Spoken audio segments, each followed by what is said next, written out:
The courage to grow is business. The Big Small Business Show made possible by MTN Business, a new world of business. And the South African Institute of Chartered Accountants, developing responsible business leaders.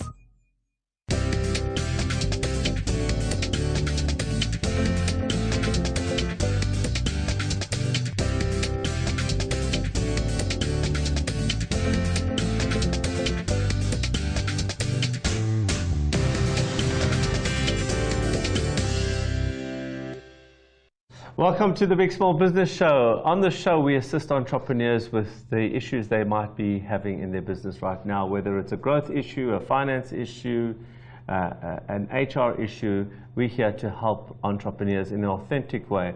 And with me in studio is our panelists. I'm going to start with you, Mona Lisa, because you're looking really magnificent today. Thank you very much, Alon. Mona Lisa, of course, is our marketing guru, and she, as of the last 3 shows, has become officially the marketing guru. And Kumaran is, well, he's rather old, and he's been our finance guru for many years.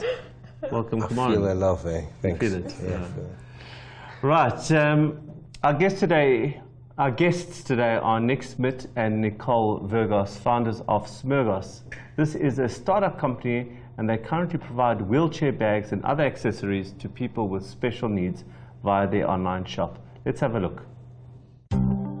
When Smit and Nicole Vergos combined their surnames, a rather catchy name to their business, Smergos, was born. But the idea of creating accessories for people living with physical challenges came from Nick wanting to buy a gift for Nicole that would make her life easier in carrying her belongings while on her wheelchair. The pair quickly established a range of bags that are specially designed to carry a variety of objects while deferring the weight from the wheelchair. We've been working on it for 4 years. It's been a long time in the process because nothing like this really exists on the market, and it's not a common item.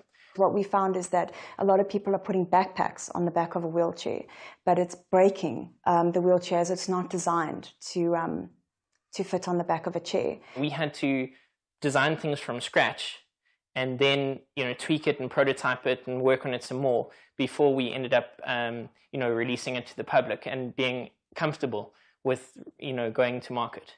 What also we've incorporated different straps and handles so that able-bodied people can also use the bags. So if friends and family are helping their loved one, it'll be very easy to just sling the bag over their shoulder and off they go. Our biggest challenge has been financially, because it's been completely self-funded by Nick and myself.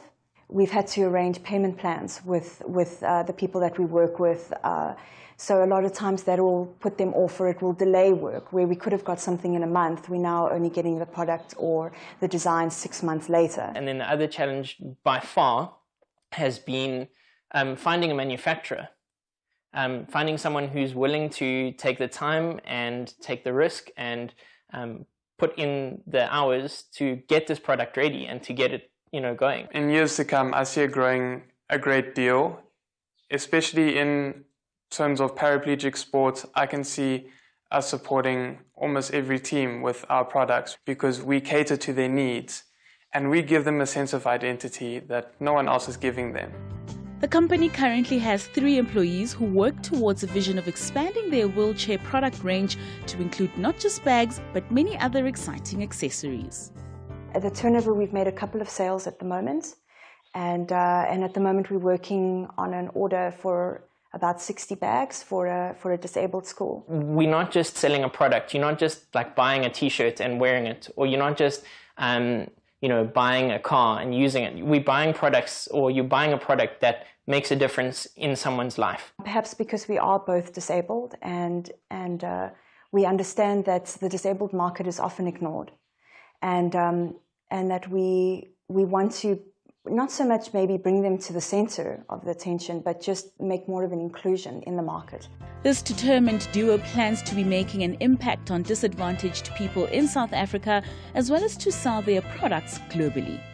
Our 1-year short-term goal is we would like to build on our brand and on our marketing. What we've also found is that there's schools for the disabled and schools for the disadvantaged. And in some cases, there's schools for the disabled and disadvantaged, and they can't afford these products.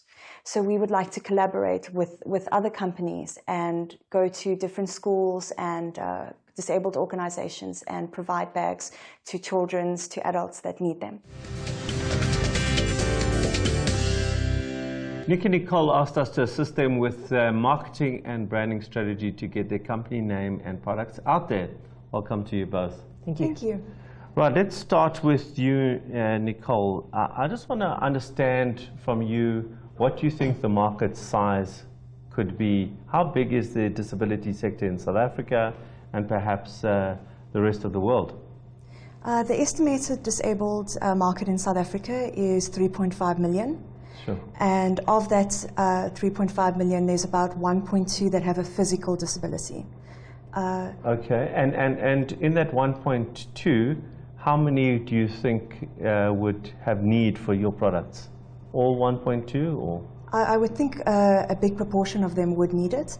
You know, just speaking from personal experience, I know how this bag has made an improvement to my life with giving me more mobility and independence, with having it at the back of my wheelchair, and it frees up my hands and allows me to have that extra independence. So I think it would definitely be an improvement for them, especially for the school kids as well. I think even people that are walking with walkers and crutches, we also have plans in the pipeline to create bags that would fit onto those to assist them, so they also have more mobility. Okay, so you've answered the question now whether it's currently just for wheelchair. So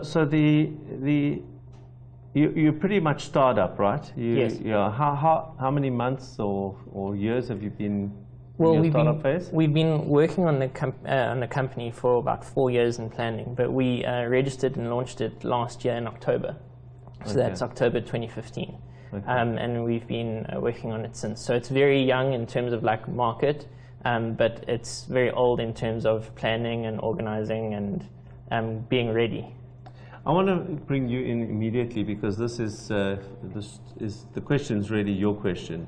I think the logo is actually quite smart and clever. It looks. Do you want to see it? No, we will see it. We'll put it on screen now. But the logo is really clever, don't you think? No, I think clever because I mean it's from what I read in your website, it's based on the story and the messaging that you want to bring out in terms of unique identity, because the logo is really identity, and I like the fact that you've thought about that. I mean that comes through in terms of the long-term planning that you've had. I think what I wanted to establish in terms of that story, because that's obviously what you want to get out there, the marketing story. And you made a very important point to say that in the insert that a lot of the people that you would want to afford these products to can't afford it. So what strategy then are you looking at in terms of partnering with corporates, for example, who would have programs that would be able to, what has been your approach to that? Well, so far we've been, connecting with people, and through the connections we've been fortunate enough to say, this is what we do, and then, speaking to people, and then they pass us on to someone else. And we have approached some companies, and it's been a very slow process. We've got a sales pitch on PowerPoint that we use, and a summary of our business that we also use when we pitch to these companies. But in terms of a steadfast strategy, we don't have one, because this is new for us. Okay. It's time for us to take a break right now. We'll be back with more questions for Nick and Nicole. Please stay tuned.